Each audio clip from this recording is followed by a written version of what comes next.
सभी साथियों का मेरे YouTube चैनल पर स्वागत है। आज हम ग्रुप का 5 नंबर स्टार्ट करेंगे जिसका नाम है सिक्योर्ड लोन, जिसे हम हिंदी में बोलते हैं सुरक्षित ऋण। जब व्यवसाय द्वारा किसी संस्था से, बैंक से या किसी व्यक्ति से ऋण लेते हैं और उसके बदले वह सिक्योरिटी के रूप में अपन उसे कुछ प्रॉपर्टी के कागज, गाड़ी, घर या और भी कोई महत्वपूर्ण वस्तु, सोना चांदी गिरवी रखते हैं तो उस लोन को बोलते हैं सिक्योर लोन। एक चीज़ का ध्यान रखना, सिक्योर लोन जो अपने को लोन मिलता है उससे ज़्यादा के मूल्य की वस्तु गिरवी रखना पड़ता है। जैसे अपने को 5 लाख का लोन प्राप्त हुआ है तो वो कम से कम 6 या 7 लाख की प्रॉपर्टी गिरवी रखेगा। Next, unsecure loan. Unsecure loan ऐसा लोन होता है जिसमें हमें किसी प्रकार की संपत्ति गिरवी नहीं रखनी पड़ती। अनसिक्योर लोन उसी व्यक्ति को दिया जाता है जिसकी गुडविल या मार्केट में अच्छी वैल्यू हो। 7वां पॉइंट, नेक्स्ट, चालू असेट्स, करंट असेट्स, जिसे हिंदी में बोलते हैं चालू संपत्ति। ऐसी संपत्ति जिसे 1 वर्ष के भीतर कैश में परिवर्तित किया जा सके, अर्थात चालू संपत्ति का 1 वर्ष की अवधि से संबंध होता है। जैसे bank, cash in hand, deposit assets, loan and advance assets, stock in hand, सन्डी debtor. सन्डी debtor मैंने पहले पढ़ा दिया है, आगे मैं अभी नहीं पढ़ाऊंगा। ठीक है, एक ये ध्यान रखना, करंट असेट्स का संबंध होता है कि 1 वर्ष से।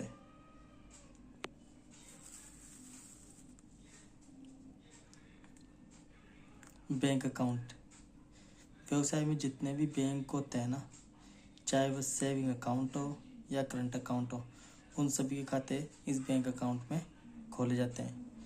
SBI बैंक हो, बड़ौदा बैंक हो, HDFC बैंक हो और कुछ भी और कोई सा भी बैंक हो, ये चालू हो या सेविंग हो या करंट, दोनों खाते इसी में खोले जाते हैं बैंक अकाउंट के अंदर।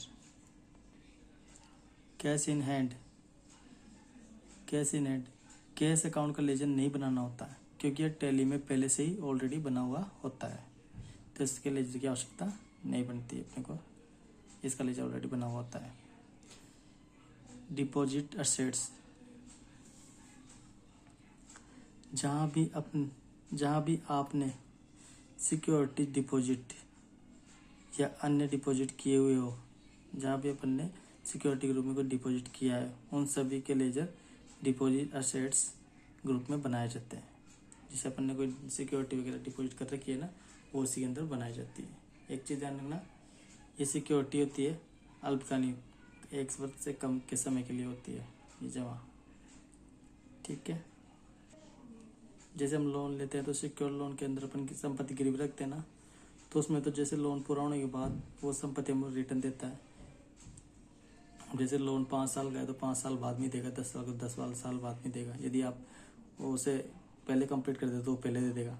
लेकिन इसमें है ना, ऐसा नहीं है कि लोन पूरा होने पर ही देगा। उसमें दिया होता है कि आपको जैसे ये काम करने के लिए आपको सिक्योरिटी के रूप में 50 जमा करवाने पड़ेंगे। जब आपकी काम पूरा हो जाएगा तो हमसे आपकी सिक्योरिटी वापस रिटर्न दे देंगे। ठीक है, डिपॉजिट असेट में ये होता है।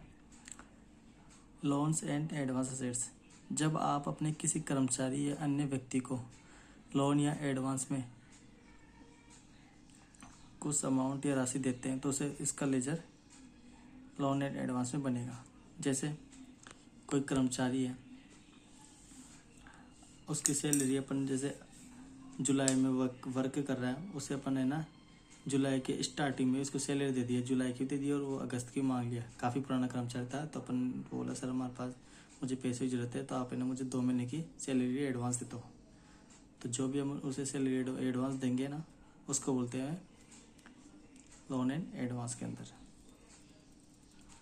ठीक है,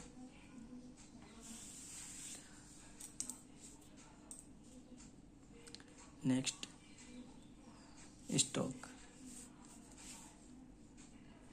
स्टॉक इन हैंड। हमारे पास जितना भी स्टॉक हो, स्टॉक इन हैंड के अंदर हमारे पास जितना भी स्टॉक हो, चाहे वह कच्चा माल हो या अर्धनिर्मित माल हो या तैयार माल हो या पैकेज सामग्री, इन सभी को मिलाकर जिसका टोटल होता है उसको बोलते हैं स्टॉक।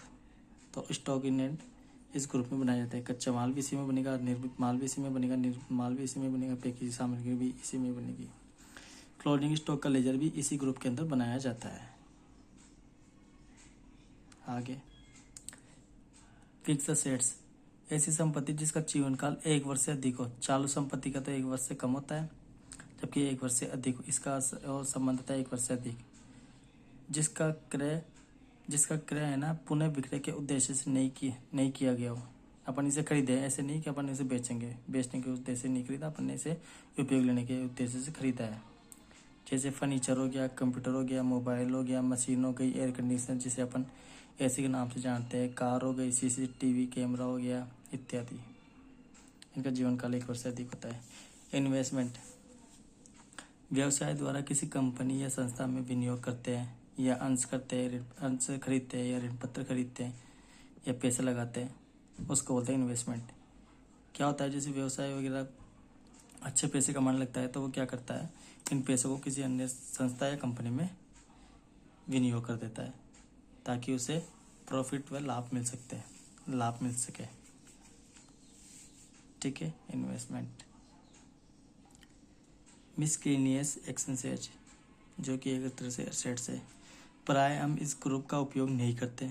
क्योंकि इसके अंतर्गत आने वाले लेजर हम डायरेक्ट व इनडायरेक्ट एक्सपेंसेस के में ही ओपन कर लेते हैं, इसलिए हम इसका लेजर नहीं बनाते हैं, इसका उपयोग नहीं करते इस ग्रुप का।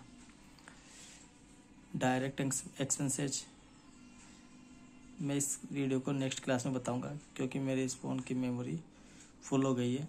8 मिनट से ज़्यादा वीडियो नहीं बनता इस फ़ोन के अंदर। आप सभी साथियों को बहुत बहुत धन्यवाद। यदि आपको वीडियो अच्छा लगा हो तो इस वीडियो को अपने साथियों के साथ शेयर करें और चैनल को सब्सक्राइब करें। मैं आपके लिए नई नई क्लासें ऐसे लाता रहूँगा और इस कोर्स को कंप्लीट करवा दूँगा। यदि आपको कुछ कमी लगी है कि सर आप और डिटेल से नहीं बताया, तो मैं इसे और डिटेल से बता दूँगा। ये मैं इस ग्रुप को बेसिक जानकारी दे रहा हूँ आपको। फिर इसका अपन जैसे ग्रुप कंप्लीट हो जाएंगे फिर मैं कंप्यूटर पे आपको इसका प्रैक्टिकल करके समझाऊँगा। धन्यवाद।